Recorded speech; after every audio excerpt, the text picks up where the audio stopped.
मित्रों नमस्कार, आप देख रहे हैं धर्मदृष्टि पत्रिका का यूट्यूब चैनल दस्तक मीडिया। मैं विनोद शुक्ल आज आपको मिलवाने जा रहा हूं तुलसीदास से। अरे आप सोचते हैं तुलसीदास? जी हाँ, आपने बिल्कुल सही सुना।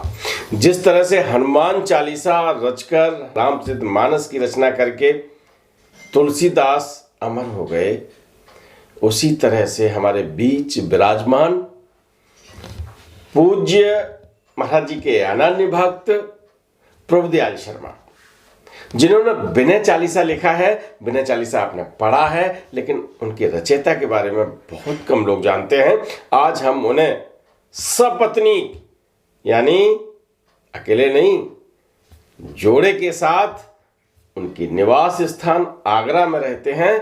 आज हम आपसे मिलवाने जा रहे हैं। आपको क्या क्या मालूम, चर्चाएं बड़ी हुई हैं, लेकिन आज उन्हें कैंची धाम जाना है और महाराज जी के पास कैसे जाते हैं, चलिए करते हैं आज बातचीत। उसके बाद बाबा जी जब कैथी जाते थे, गर्मियों में कैथी और जाड़ों में वृंदावन में, तो वो माँ की प्रशंसा किया करते थे कैथी की।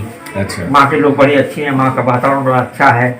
तो एक दिन मेरे ये 69 की बात है शायद। अच्छा। ये 65 में लग गया ये। अच्छा। 2-3 साल गुजर गए, पता ही नहीं चला विनय चालीसा का कहाँ है क्या है। कहाँ है। उसके बाद ये हुआ कि 69 में जब जाने लगे तो वो प्रशंसा करने लगे। तो मैंने कहा महाराज, माँ तो घूमने फिरने की जगह है, संपन्न लोग जाते हैं, मैं मेरी क्या हैसियत है, मैं क्या जाऊँगा। आपसे कहा हुआ कैंची धाम हुआ? नहीं, कुछ नहीं कहा। अच्छा। अभी वो माँ के लोगों की, वहाँ के वातावरण की प्रशंसा कर रहे हैं। अच्छा। तो जब मेरे मुँह से ये निकला तो चुप हो गए, और जब जाने लगे कैंची तो मुझे कड़ाई के साथ आदेश दिया कि अब तुझे कैंची आना है आपकी। अच्छा। सब मार्गदर्शन कर दिया कि 11 रुपए की टिकट आती है। 11 रुपए की टिकट आती है? हाँ। अच्छा। और मथुरा से काठगोदाम की 11 रुपए की टिकट आती है जी। और जब स्टार्ट की तो 17 अब 11 रुपए की नहीं आ रही, चक्कर में मत रहना। आज उस समय की बात है जी। और जब स्टेशन पर पहुंचा, पूछा तो 17 रुपए की उल्टा बात, 3 महीने का ड्यूरेशन होता है। तो मैंने वो 17 रुपए में 5 रुपए क्यों डाले, 5 रुपए बड़ी रकम थी मेरी जी। 100 रुपए तक मिलती थी। अच्छा। तो मैंने 17 रुपए की 3 महीने की ड्यूरेशन की टिकट ले ली। और यहाँ एक पंडित कथा करते थे सुबह रामायण की वृंदावन में। तो बाबा प्रेमदास जी ने ये कह करके भेजा मुझे कि बाबा को बताना कि वहाँ एक पंडित आता है और वो हनुमान जी का जो चढ़ावा होता है वो सब ले लेता है। अच्छा। तो जब मैं वहाँ पहुँचा काठगोदाम से, फिर मैंने कैथी धाम बाबा नीम कौड़ी के वहाँ तो बहुत प्रसिद्ध थी, तो वो बस वाले ने वही गेट पे उतार दिया मुझे। मैं संकित था कि मैं पहुँच पाऊंगा कि नहीं पहुँच पाऊंगा, जगह मैंने देखी नहीं और किसी को जानता नहीं। यहाँ पर होता है ऐसा, पहली बार जाते हैं जब तो, लेकिन यथास्थान में पहले पहुँच गया और वहाँ पर पूछा कि कहाँ से आए हो। मैंने आगरा से। मैंने बाबा नीम करोड़ी कहाँ से, वो तो आएंगे पता नहीं। खाना पीना मुझे पहले भोजन करो, भोजन बहुत सुंदर सा देसी घी का बना हुआ, देसी घी का, वो तो दिन भर वहाँ चलता रहता था भंडारा। तो खाना पीना खा कर मुझे बाहर ठहरा दिया। मैंने ये मुझे जानते नहीं है इसलिए मुझे बाहर ठहरा दिया। घंटे 2 घंटे बाद बाबा जी आए तो उन्होंने कहा ये किसने बाहर ठहरा दिया इसको।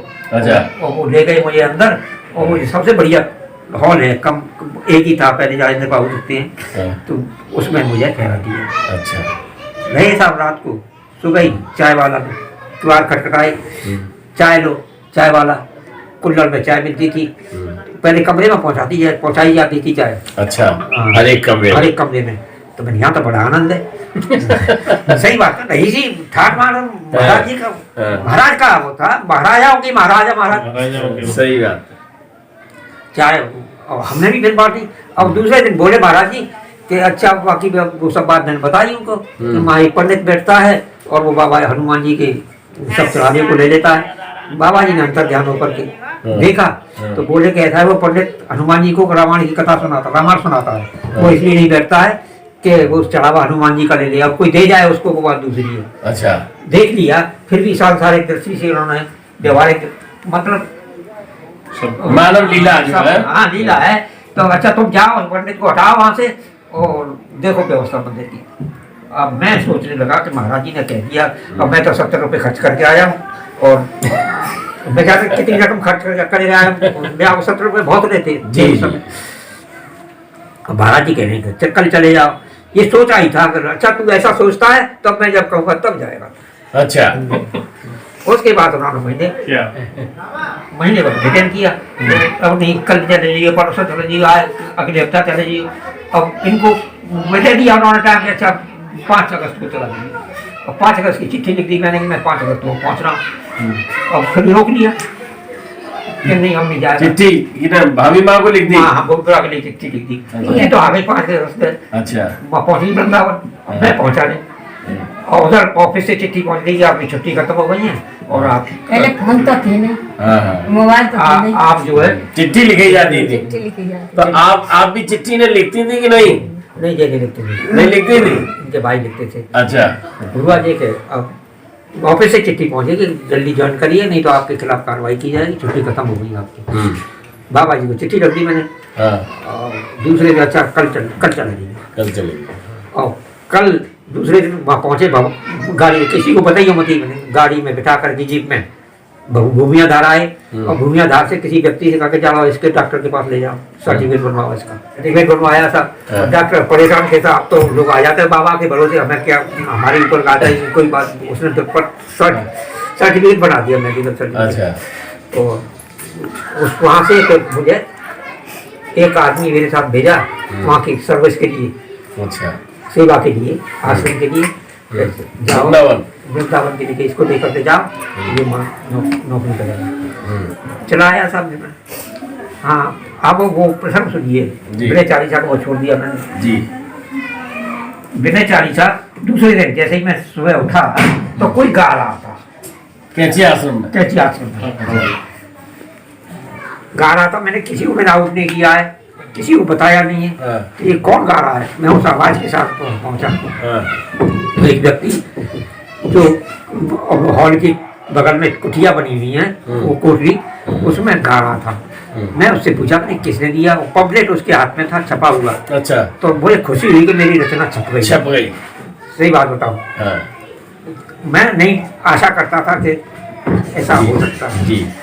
मैंने पूछा ये किसने दिया, कहाँ से आया, किसने छपवाया, क्योंकि वो काली वो नाम नहीं दिया उसने, कहीं मुद्दे बांट रहे हैं।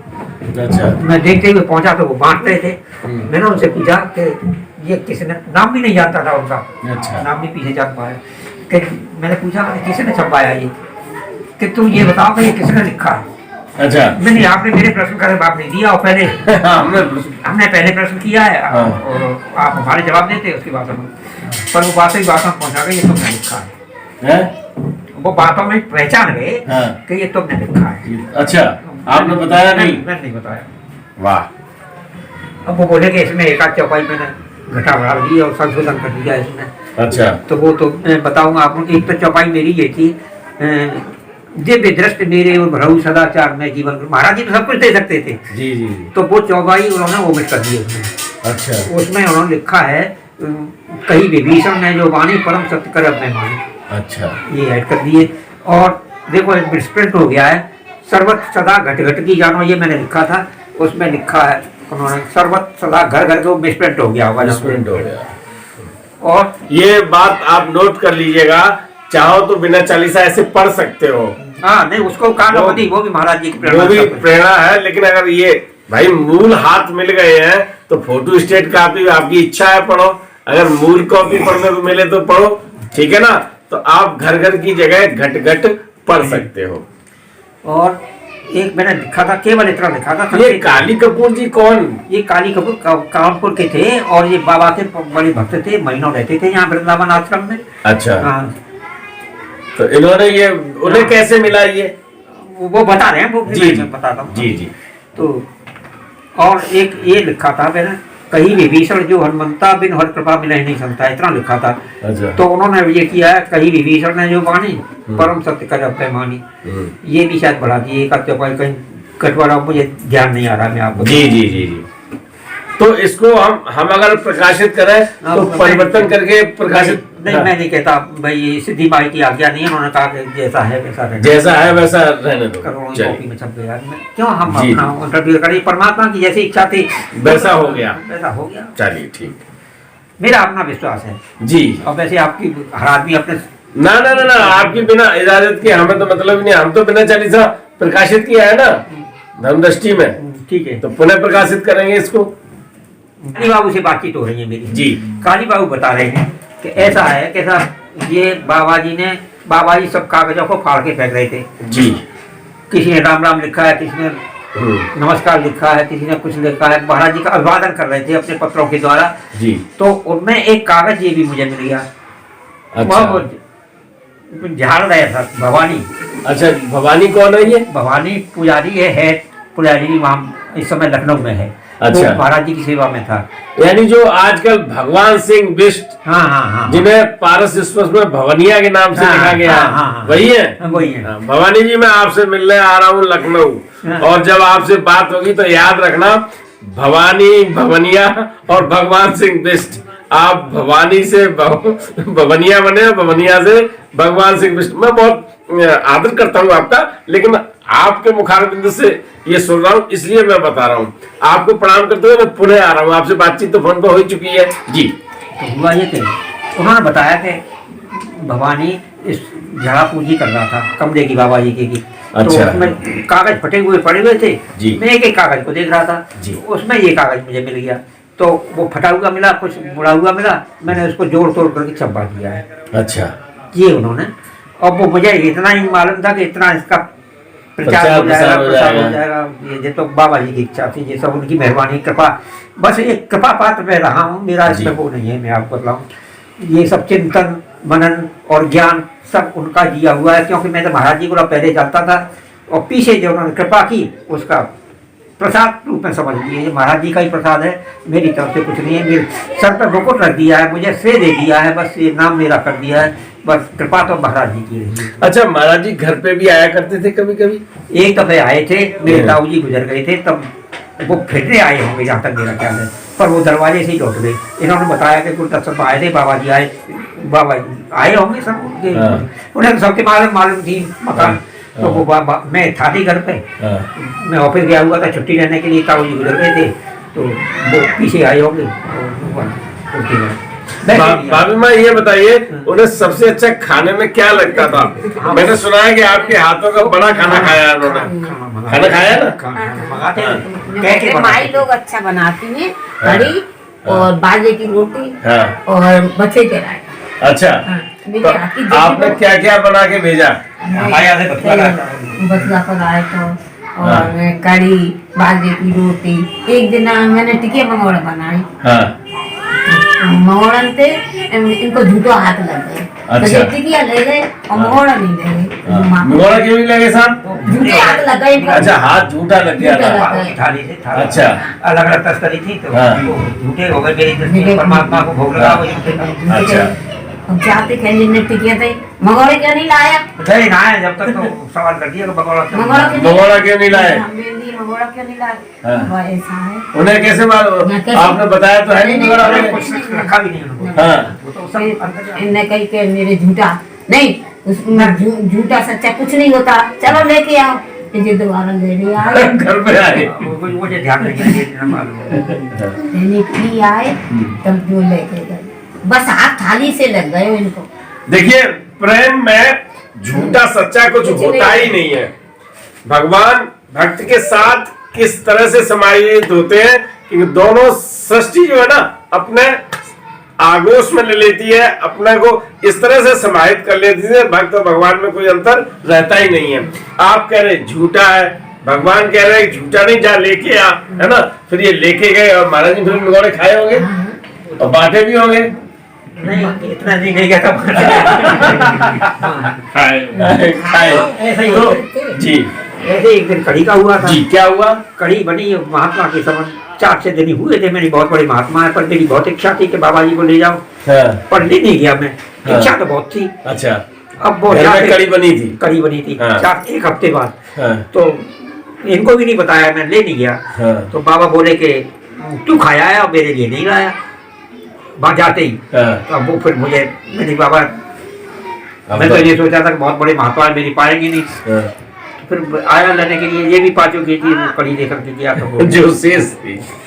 चाय जब बनवाते थे आपको याद आया होगा कि रब्बू दादा के यहाँ महाराज जी जब जाया करते थे तो उनकी माँ महाराज जी को पहले पसंद नहीं किया करती थी। हालांकि वही इनके यहाँ हालत थी और वही गंडा साहब के यहाँ थी। अच्छा, गंडा साहब का आपने इंटरव्यू देखा है? नहीं देखा? अरे हम याद दिलवाते हैं आपको। गंडा साहब के यहाँ जब महाराज जी गए हैं तो गंडा साहब करते थे स्टेट बैंक में नौकरी, एसडी गंडा साहब, और उनकी धर्मपत्नी के चरणों में बैठने का सौभाग्य हमें प्राप्त हुआ है। तो मैंने उनसे पूछा था, तब वो ये बताते थे कि भैया ये तो हमसे लड़ाई करवाते थे महाराज जी पचपत्नी में, है ना? सुना है पूरा इंटरव्यू। चलिए मैं प्रसंग आया तो मैं बता देता हूँ। गंडा साहब के यहाँ महाराज जी ने कहा कि हम आ रहे हैं, एक संदेश भिजवाया सुबह, और उस दिन था शनिवार का, और उनकी पत्नी ने क्या कहा, उनका प्रोग्राम था, शनिवार को छुट्टी मिली थी उन्हें, तो पिक्चर देखने जाएंगे। आपने पिक्चर देखी है कभी?